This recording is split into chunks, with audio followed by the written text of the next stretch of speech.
Who doesn't have an entire yarn stash? I'm looking at you. I know you have a whole basket of yarn that you haven't touched in years. And so do I. As I've talked about in previous videos, I took in about 2 trash bags, literal trash bags, full of someone else's yarn stash. Did these skeins include any type of label? No. Did they come in random amounts? Yes. So if I wanted to buy more of any type of skein, I just couldn't. So it's really hard to make a project if you just simply do not have access to buying more yarn. That kind of led to the problem of me not wanting to buy more yarn because I already had so much, but then not knowing what to do with the yarn I did have. So I just my brain kind of locked, didn't know what to do. I've just decided I need to pull the trigger and make a project. I need to get some of this yarn out of my yarn stash. I know it's simple. I know that it's basic. However, I am simple and basic. You can't forget that. So I'm going to make a granny square sweater. Yes, basically it's really easy. You just take a bunch of random yarn you have, crochet them together, join them together, bam, sweater, yarn stash depleted a little bit. So I've been working on this for a little while now and, taking lots of breaks because of my, dumb wrists and stuff. This project is a little weird to me because I'm going to try my best to do Hooked by Robin's join as you go technique. So basically the last row of each square is also the joining row. So all of the last rows are not done yet. So that makes doing a gauge kind of weird because one of the rows per square is just missing. I did the next best thing and guesstimated. So basically I do this really cool thing where I just put squares out on the floor and eyeball how much a row will be and add that up and then just hope it works out. And yeah, that's kind of how I live my crochet life. Hope it works out. That's the motto. So that's what I've been doing. I know you guys have all seen that Red Heart Super Saver, like 1 square skeins of yarn that have the color changes where the entire square is in the colorways. You know what I mean. I'm not good at explaining things. I did not buy any of that for this. The whole point of this is to get rid of yarn, not buy more for the project. So I have to do the unfortunate thing of weaving in all of these ends because I did a color switch every single row. So now the good news is I have a lot of amigurumi stuffing left over. Bad news is I have wasted hours of my life that I will never get back. Anyways, I like the style where all of the middle colors are just, doing whatever they want. But then the last row is a common color, so it kind of unifies the entire thing. Guess what color I chose for the last row? If you have watched this channel before, you know that I have a severe amount of black yarn. I still have a severe amount of black yarn. So I thought I would kill 2 birds with 1 stone and use up some of this black yarn. So that's the plan. Without further ado, let's get into making this sweater. Yeah, so basically what I did was plop down, put on some good shows, and get to work. I tried to film at a bunch of different angles until I realized that you couldn't see what I was doing here, just my hand, but that's that square. This project was actually harder than I thought because I had to think about the color combinations and how they look together and making sure that the new combinations weren't too similar to the old combinations, and it just kind of was a little mentally taxing to figure out all of the different colors, but in the end I think that it will turn out well. Some of them lean more towards cool tones and some of them lean more towards warm tones, so I think with a mix of the both it'll turn out to look pretty good.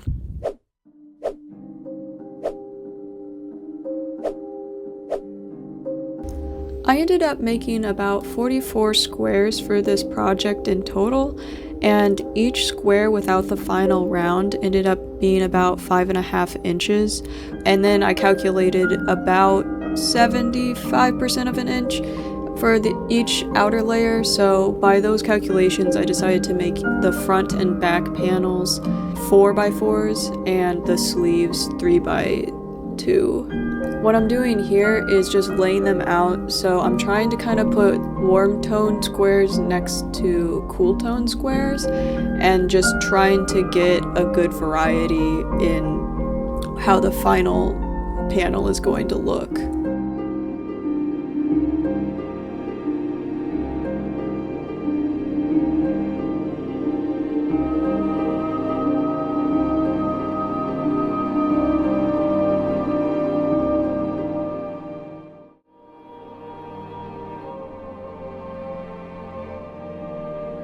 So this tutorial will be linked in the description of this video. I highly recommend checking it out. It's by Hooked by Robin, as I've said before, and she just kind of goes over how to do this join as you go technique, and I found it a lot faster and better than just slip stitching them together or sewing them together, because you actually are crocheting the last round of each square, so it feels more like crocheting and less like joining a bunch of squares. And that actually made the process go by faster in my head. I don't think it actually is faster than joining it the other way though. But basically, you just go around each square and slip stitch it to the other square as you go, and there's a very distinct pattern to how you do that, so all of the corners are accounted for. And it will make absolutely no sense until you do it yourself, so I'm gonna not speak on that matter anymore, but yeah, just check it out if you want to try a new joining method.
Okay, so I have done the Hooked by Robin's tutorial of the join as you go for all of the panels of the sweater, And then I even woven all of the ends except these last ones for the last join here, but all of the ends are woven in, and that is a very good practice to do.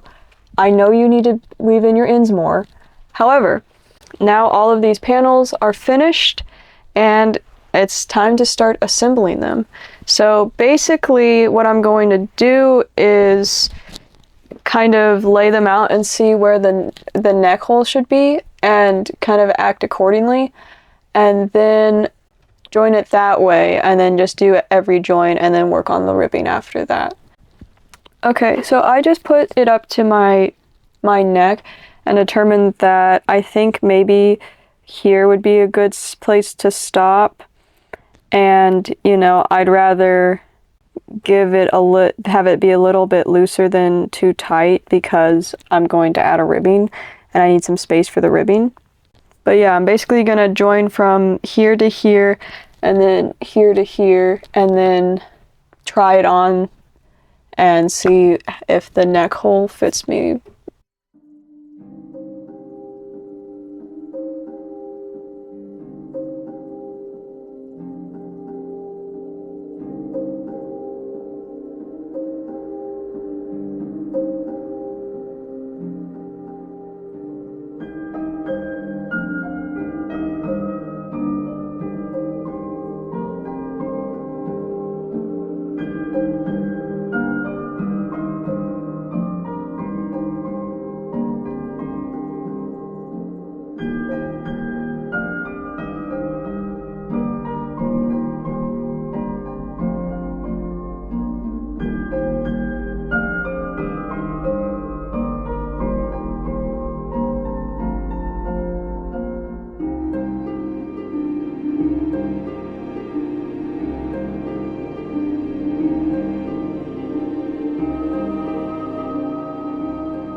Okay, so this is the finished result of this granny square scrap yarn sweater, and honestly I think it turned out pretty cute.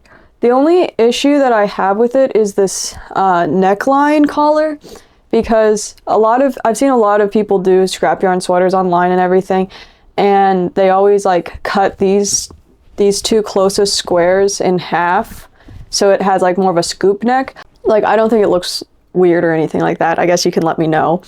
But yeah, the length is pretty good. This is kind of the average length I like my hoodies and sweaters to go to. The ribbon turned out pretty cute on the bottom and also on the cuffs here. And then also this ribbon was fine too. It's just, you know, what I explained earlier. Sorry I didn't record the last finishing touches of this. It's kind of like awkward angles to sew all of this stuff on, so you couldn't really see what was going on anyway. So basically, if you've seen any of my other videos, you know that I like to basically crochet the ribbing on as I go, but those kind of like create little holes in the join because of how you have to do it. So for this one, I decided to just crochet the ribbing and then slip stitch it on, and that worked out fine. What I did for the bottom ribbing actually was crochet a long line of ribbing and then sew it on, and then basically crochet the end a little bit, and so I didn't have to over crochet the ribbing. This new joining method is actually really neat because it's pretty quick, it's pretty easy, and it looks pretty good and uniform. The only thing I don't particularly love about it is that if you like stretch it out, you can kind of see the like where the slip stitches are, and they're not actually crocheted together in each individual stitch. However, I think that that's fine because I don't think that you'll be like stretching your sweater out like that at any point. And usually when I'm planning to wear this, I'm going to wear like a long sleeve undershirt because granny squares are pretty holey, and I don't like feeling air in my arms whenever like I walk around because of the holes in the granny square. So a long sleeve undershirt would be the best to wear with this. I'm just wearing short sleeve right now though.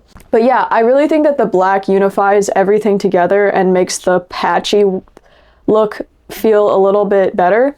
I also did a few duplicate granny squares. Like, I believe these two are perfect duplicates of each other.